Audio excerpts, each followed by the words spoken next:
Welcome to the Igniting the CEO Within podcast, where we interview successful, high-level professionals to discover lessons they've learned throughout their career that can help ignite that CEO within you. I'm Mark McFatridge, and I'll be your host for the next 15 minutes or so. Our show is sponsored by Quaid, a nationwide community of CEOs and entrepreneurs. Quaid has developed Launchpad, which offers an opportunity for experienced executive coaches and fractional execs to become licensed circle directors. After completing the Launchpad program, you'll lead your own peer advisory circles, helping other CEOs and entrepreneurs excel in their professional and personal lives while providing a community of support, accountability, and challenge. If you'd like to learn more, go to quaidcircle.com. I am super excited for our show today. I get to hang out with Kelli Schutrop. She's the CEO and founder of Thoughtful Resound out of Minneapolis, Minnesota. Kelli, welcome to the show. Thanks for having me, Mark. I'm excited for our conversation. I am too. I'm really excited. So I don't want to waste any time. I want to jump right in. In your work and throughout your career, you've had amazing opportunities to have exposure to all kinds of leaders. And I'd love your thoughts on what are one or two traits that separate the great ones from all the others? Oh, that is such a good question because everyone has their own different style of leadership and guiding teams. And one of my favorite traits is when someone is not only willing, but brave in saying when they don't know something. And they lead into their lack of knowledge with curiosity and a desire to surround themselves with people who do know. And when it doesn't come off like they think they're less than because they don't know. And I'll give you a story. So I studied public relations and marketing right out of school. I went to a large ad agency in Minneapolis. And after an internship in account management, I stepped in-house. So moved out of client facing for a season and worked on the brand management team. And I reported to the brand manager over this 300 person agency. And I just loved her approach to saying, I don't know the answer to that. Let's go figure that out. Mhm. And that ability for her to be okay not knowing was really instrumental to me because growing up, I was always very used to leaning into things, getting them really right the first time. And during my internship, right before the role I was just talking about, there were things that were just unpredictable that I couldn't anticipate. And I felt like I kept messing up and it was driving me crazy and it was making me really stressed. And I remember feeling just inferior to where I wanted to be at. And so when I stepped into that next role after the initial 3-month internship, and I met with her originally because I was doing informational interviews across the agency. My thought was, if this might not be the right fit, I want to find out what is. And I'm really curious about how this works together. They were working with big brands. There were different teams, different departments. So I met with the heads of each of the departments that were interesting to me, took them out for coffee, took them out for lunch. And she was one of those individuals. And when I switched gears and got offered a contract to report to her, it's like my whole world changed. You find that the culture of a team and the culture of the leaders you're reporting to make a massive difference, especially in how you feel comfortable failing forward. Right. So those are the types of leaders that I have always had a lot of respect for. And now that I work with CEOs of small privately held businesses and I get to choose who I'm engaging with, I love gravitating toward those leaders who have the mindset of, I know I'm an A player. I want to hire A+ players, right? Like I want to bring in Yeah. people who know better than I do in all these areas, because once you get that unlock, you don't want to go back because nobody knows Right. everything. And you get that realization that it's okay to not know everything. And actually it's a beautiful thing to be curious and to lean in. I could not agree more. As a matter of fact, I think it is a true value if you don't know everything, right? If you're able to go, I don't know, let's figure it out, right? And because you're limited to your own experiences, and if you've never been in a situation or presented with an opportunity or a challenge that you've not seen before, how can you have the best solution? Mm-hmm. And Right. You're going to that's where need that to be curiosity. resourceful and Yeah. problem solve. Right. Yeah.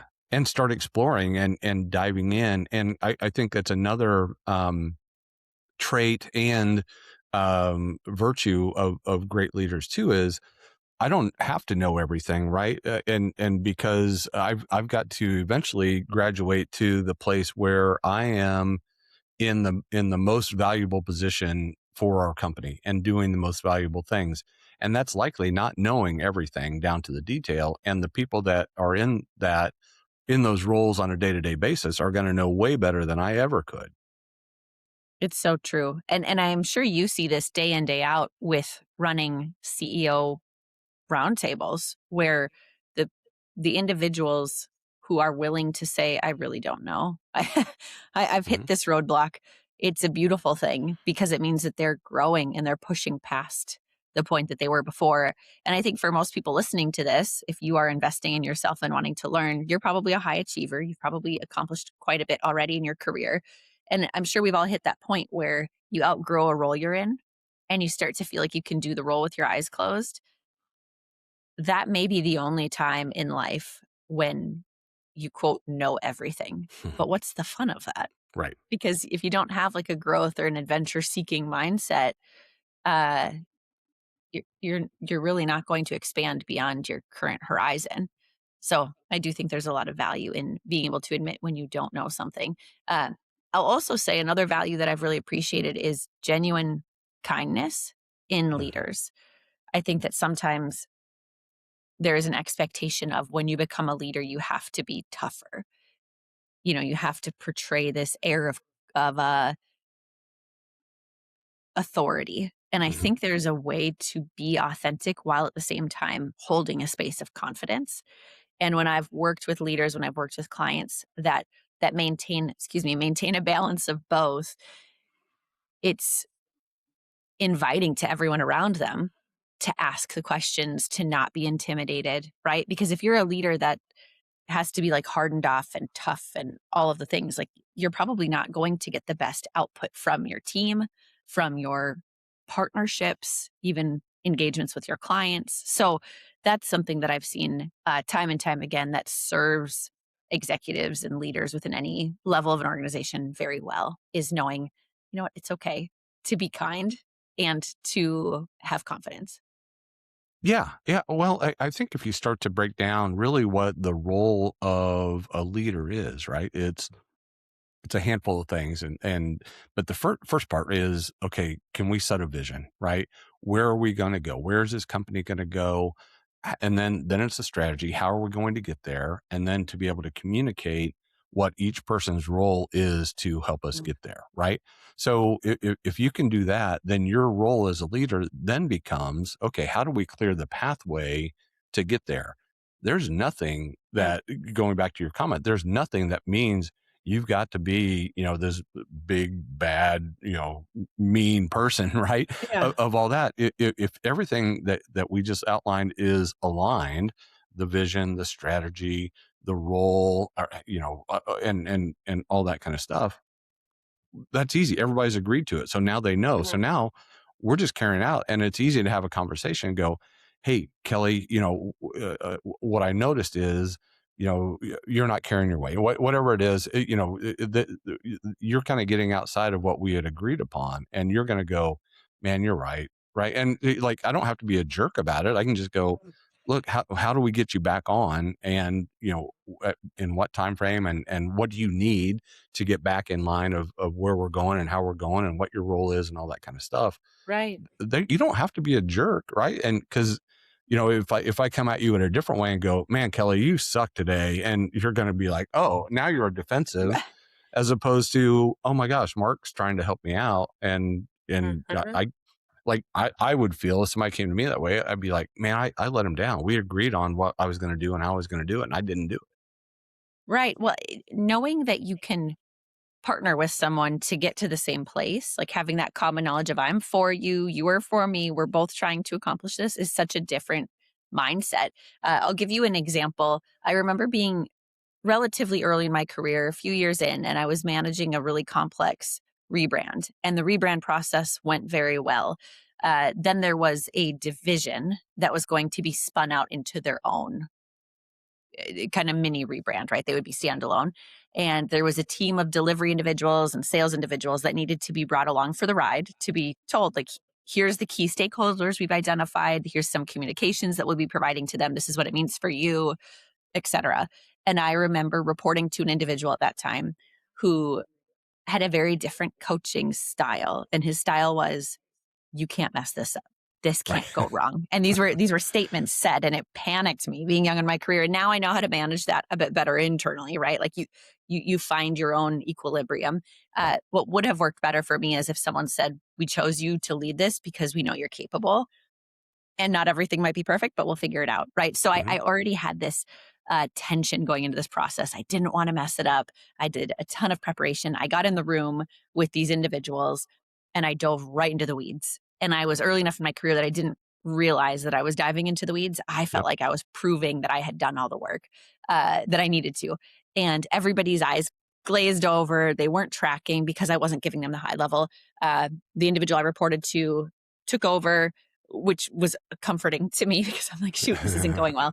And I remember everybody left the room, and that leader at the time looked at me, shook his head, and walked out of the room. And it was a really tough, naturally, it was a very tough feeling internally. Yeah. And I'm really proud of my early career self because what I did is I walked out of the room after him and said, can we have a conversation? And I was almost crying because it's just, like you Yeah. want to do a good job. And I remember telling him, what doesn't work for me is you shaking your head and walking out of the room. What does work for me is you tell me what you think could have gone better so that we can make it better next time and I can modify for the future. And he did a great job. He rolled up his sleeves and we talked through it. And it gave me a very different perspective going into those types of conversations. But it really showed me there is such small but important, impactful, pivotal ways that you as a leader can respond to someone to get a better outcome the next time. And I think having a little bit of that woo, it's a strengths finder, Yeah. strength, winning others over, having a Right. little bit of that and leaning into, hey, we're in this together. That didn't go the way we were both hoping it would, but here's how I can equip you so that it changes in the future. Completely different outcome versus having someone shut down.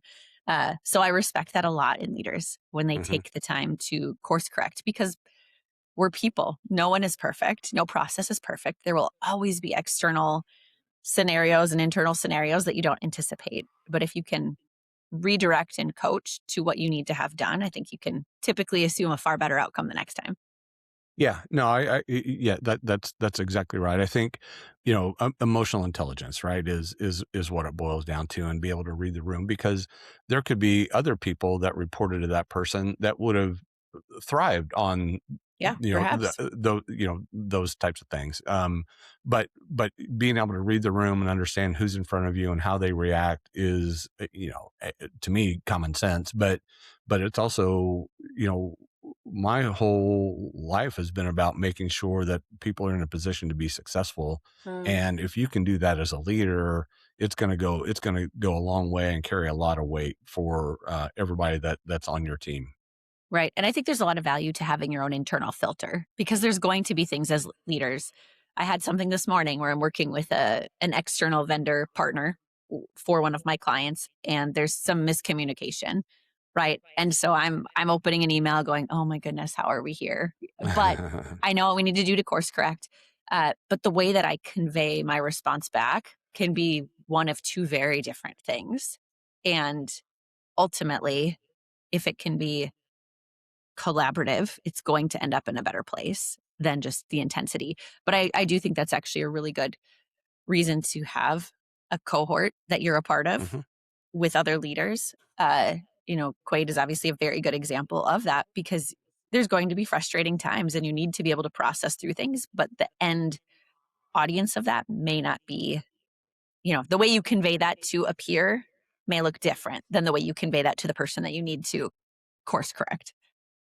Yes. Yeah, for sure. It's always good to have in those situations a punching bag, right? And the proverbial punching bag where I could call somebody and go, "All right, I just need you to listen to me for 10 minutes. I need to vent and get it out, and then I would like your views on the situation." And that becomes a really powerful relationship and a tool in your tool belt Mhm.